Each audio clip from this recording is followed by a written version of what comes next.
जय सिया राम। श्री रामचरितमानस में मंगल भवन मंगल हारी धरव सो दशरथ अजिर बिहारी। काम कोटि छवि श्याम शरीरा नीलकंज बारिद गंभीरा।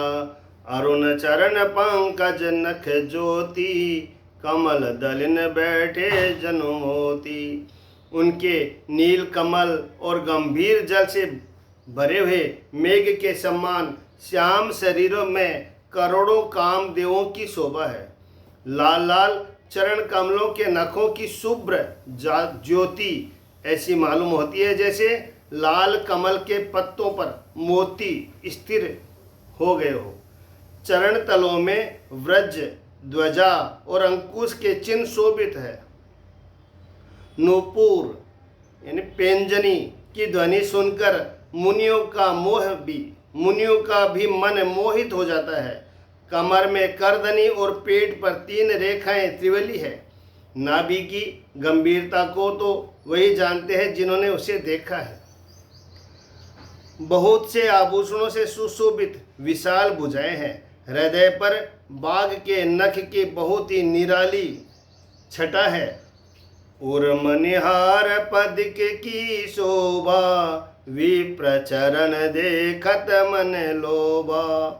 छाती पर रत्नों से युक्त मणियों के हार की शोभा और ब्राह्मण भृगु के चरण चिन्हों को देखते ही मन लुभा जाता है। कंठ शंख के समान उतार चढ़ाव वाला 3 रेखाओं से सुशोभित है और ठोड़ी बहुत ही सुंदर है।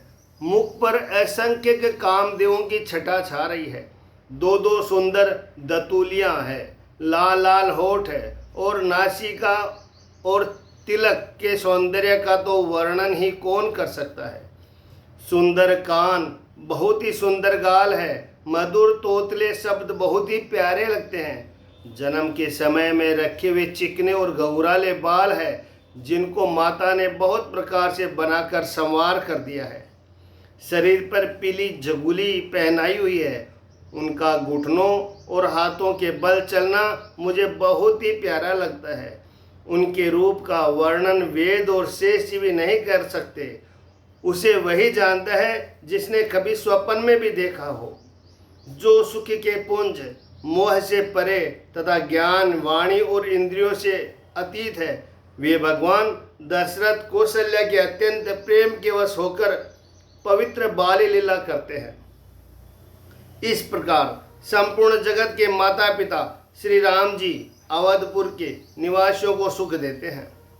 जिन्होंने श्री रामचंद्र जी के चरणों में प्रीति जोड़ी है, हे भवानी, उनकी यह प्रत्यक्ष गति है कि भगवान उनके प्रेमवश बाल लीला करके उन्हें आनंद दे रहे हैं।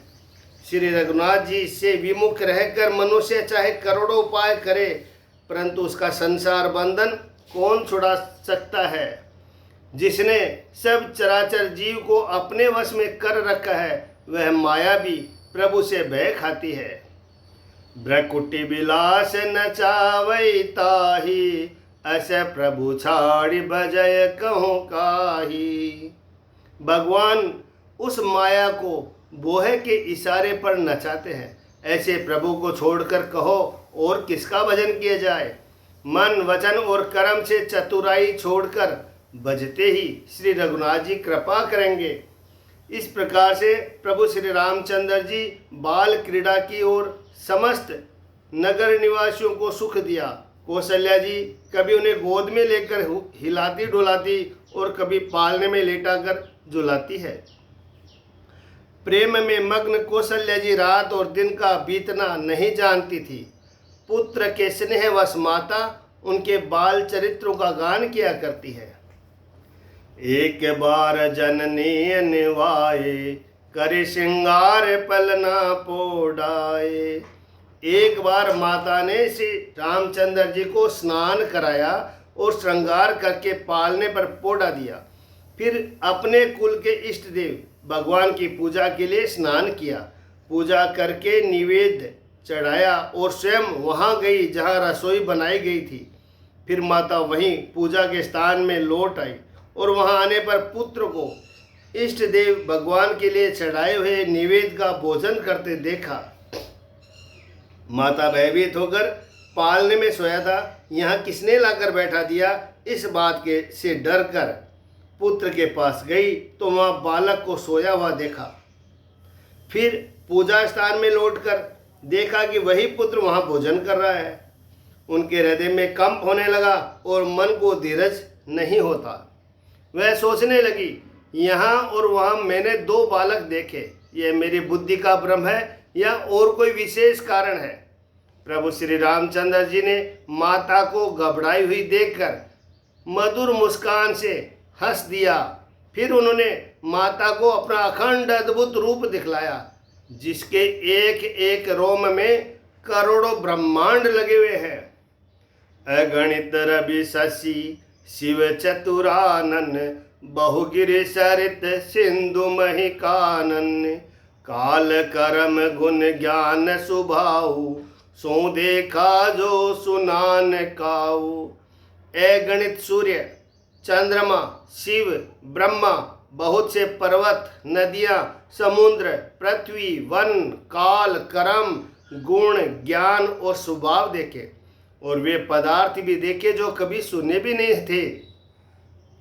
इस प्रकार से बलवती माया को देखा कि वह भगवान के सामने अत्यंत भयभीत हाथ जोड़े खड़ी थी। जीव को देखा जिसे वह माया नचाती है, और फिर भक्ति को देखा जो उस जीव को माया से छुड़ा देती है। तन पुलकित मुख बचन ने आवा, नैन मोदि चरण ने सिरु नावा। माता का शरीर पुलकित हो गया, मुख से वचन नहीं निकलता। वह आंख मूंद कर उसने श्री रामचंद्र जी के चरणों में सिर नवाया। माता को आश्चर्यचकित देखकर खर शत्रु श्री राम जी फिर बालक रूप हो गए। माता से स्तुति भी नहीं की जाती।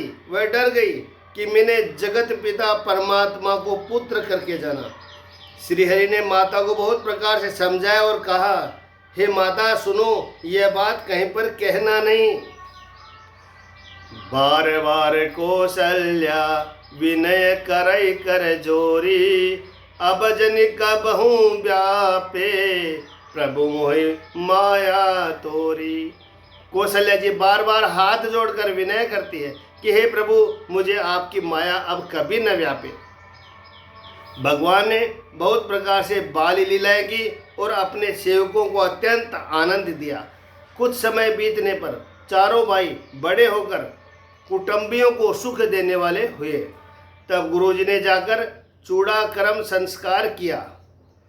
ब्राह्मणों ने फिर बहुत सी दक्षिणा पाई। चारों सुंदर राजकुमार बड़े ही मनोहर अपार चरित्र करते फिरते हैं। जो मन, वचन और कर्म से अगोचर है, वही प्रभु दशरथ जी के आंगन में विचर रहे हैं। भोजन करके समय जब राजा बुलाते हैं, भोजन करने के समय जब राजा बुलाते हैं, तब वे अपने बाल सखाओं के समाज को छोड़कर नहीं आते।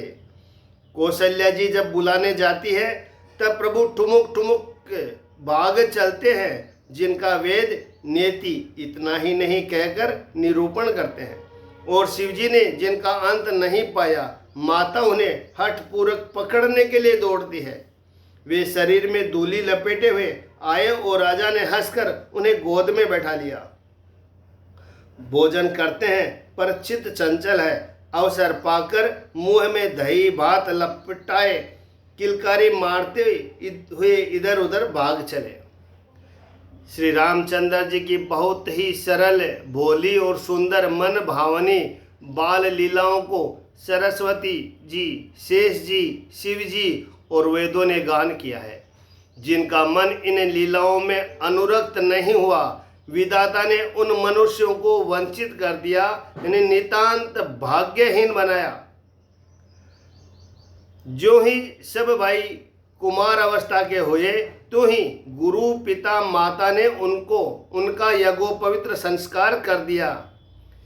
गुरु गृह गए पढ़न रघुराई, अलप काल विद्या सब आई। श्री रघुनाथ जी भाइयों सहित गुरु के घर में विद्या पढ़ने गए और थोड़े ही समय में उनको सब विद्याएं आ गई। चारों वेद जिनके स्वाभाविक श्वास हैं वे भगवान पढ़े, यह बड़ा कौतुक है। चारों भाई विद्या, विनय, गुण और शील में बड़े निपुण हैं और सब राजाओं की लीलाओं के ही खेल खेलते हैं। हाथों में बाण और धनुष बहुत ही शोभा देते हैं। रूप देखते ही चराचर मोहित हो जाते हैं। वे सब भाई जिन गलियों में खेलते हुए निकलते हैं उन गलियों के सब स्त्री पुरुष उनको देखकर स्नेह से शिथिल हो जाते हैं अथवा ठिठक कर रह जाते हैं। कौशलपुर के रहने वाले स्त्री पुरुष, बूढ़े और बालक सभी को कृपालु श्री रामचंद्र जी प्राणों से भी बढ़कर प्रिय लगते हैं। श्री रामचंद्र जी ने भाइयों और इष्ट मित्रों को बुलाकर साथ ले लेते हैं। बंधु सखा संग ले ही बुलाई, बन मृगया नित खेल ही जाही। श्री रामचंद्र जी भाइयों और इष्ट मित्रों को बुलाकर साथ ले लेते हैं और नित्य वन में जाकर शिकार खेलते हैं। मन में पवित्र समझकर मृगों को मारते हैं और प्रतिदिन लाकर राजा दशरथ जी को दिखलाते हैं। जो मृग श्री राम जी के बाण से मारे जाते थे वे शरीर छोड़कर देवलोक को चले जाते थे। श्री रामचंद्र जी अपने छोटे भाइयों और सखाओं के साथ भोजन करते हैं और माता पिता की आज्ञा का पालन करते हैं। अनुज सखा संग भोजन करही, मातु पिता आज्ञा अनुसरही। श्री रामचंद्र जी अपने छोटे भाइयों और सखाओं के साथ भोजन करते हैं और माता पिता की आज्ञा का पालन करते हैं। जिस प्रकार नगर के लोग सुखी हो, कृपा निदान श्री रामचंद्र जी वही लीला करते हैं।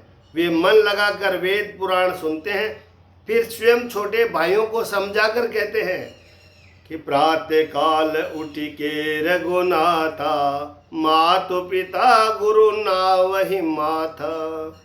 आय सुमांग करहि पुर काजा, देखी चरित हर सही मन राजा। श्री रघुनाथ जी प्रातः काल उठकर माता पिता और गुरु को मस्तक नवाते हैं और आज्ञा लेकर नगर का काम करते हैं। उनके चरित्र देख देख कर राजा मन में बड़े हर्षित होते हैं। व्यापक अकल अनीह अजय, निर्गुण नाम न रूप, भगत हेतु नाना विधि, करत चरित्र अनूप। जो व्यापक, अकल, इच्छा रहित, अजन्मा और निर्गुण है तथा जिनका न नाम है न रूप है, वही भगवान भक्तों के लिए नाना प्रकार के अलौकिक चरित्र करते हैं। यह सब चरित्र मैंने गाकर बखान कर कहा। अब आगे की कथा मन लगाकर सुनो। जय सिया राम। पुरुषोत्तम श्री राम की जय हो। कोई अशुद्धि हो गई हो तो क्षमा करना।